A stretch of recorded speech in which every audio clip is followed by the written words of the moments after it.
Pest Lifecycle Series, Colorado Potato Beetle, developed by Lutheran Services and Iowa Global Greens and ISCD Solutions in Zone 5A and B in Iowa and the Midwestern United States.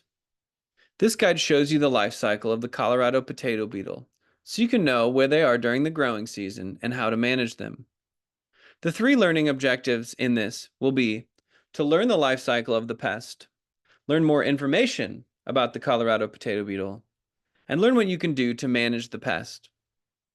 Not included in this lesson are how to make your own management plan for this pest, which is also important, but you'll have to do that on your own. This symbol at the bottom here is what you can do on your farm. When you see this, you'll know you'll be learning great things you can do to prevent these pests on your farm. Thank you to all the people who've made this possible. Colorado potato beetle information.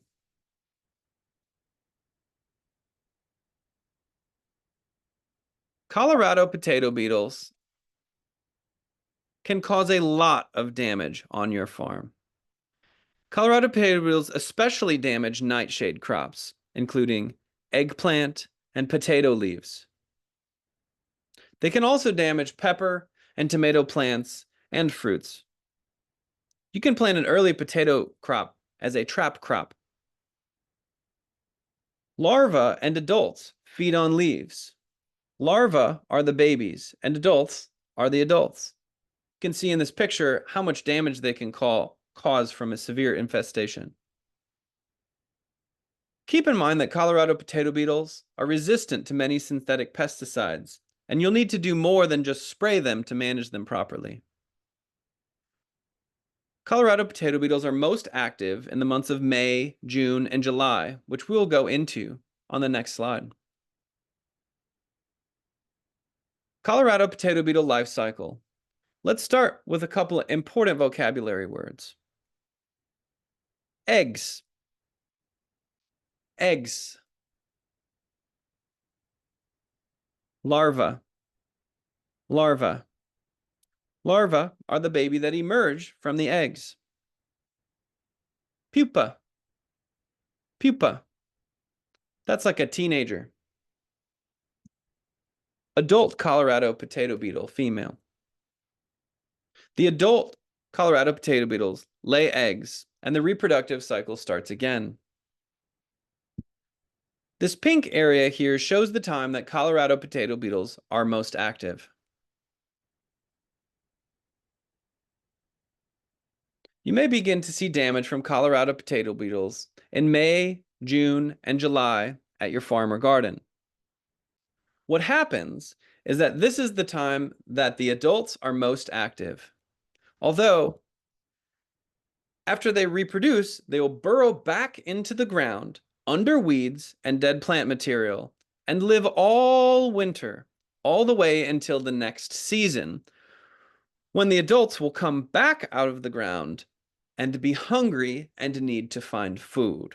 So again, the adults come out of the ground, live on the plants, lay eggs, go through the cycle of the larva and the pupa to make adults again. They go back into the ground and live all winter until the cycle ends. For that reason, the best thing you can do on your farm is to use crop rotation, so that when the adult comes out of the ground, they don't have food available to them. Other things you can do to manage Colorado potato beetles on your farm. There are two categories. One is to prevent or do something before you see them. The other category is to react, meaning you see the beetles and then you start to do something. It is important to have both of these things to have a good pest management plan. We already went over the number one prevention thing on your farm you can do, which is crop rotation. The next thing you can do is plant flowering natives and perennials. Flowers attract good bugs that eat bag bugs. In this picture, you can see a lady beetle eating the egg of a Colorado potato beetle. You can also crush eggs like this with your hand when you see them. Second, remove weeds and compost old plant material in your garden or farm. Beetles like to live in places like this during the winter. Third, use row cover. After you plant, cover your transplants immediately.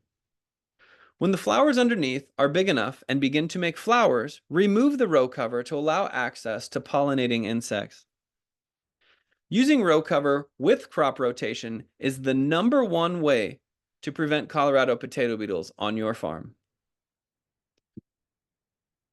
Once you start seeing them, you may want to put kaolin clay or diatomaceous earth on your plants. Larvae do not like these. Make sure to follow package directions. Hand pick or shake adults from the plant into a bucket of soapy water. Lastly, you may want to use a certified organic spray with the Omri logo on it that may include spinosad, like Monterey Garden Spray or Entrust, diatomaceous earth, Azagard, or Pyganic. Make sure that you know what you're doing before you use sprays, because some sprays you are only allowed to spray certain times of day or a certain number of times per year. It is best to know and create a management plan before you begin to use sprays, because this could cause more resistance in the Colorado potato beetle colonies. Thank you again to all the people who went in to make this possible. I hope you had a great training.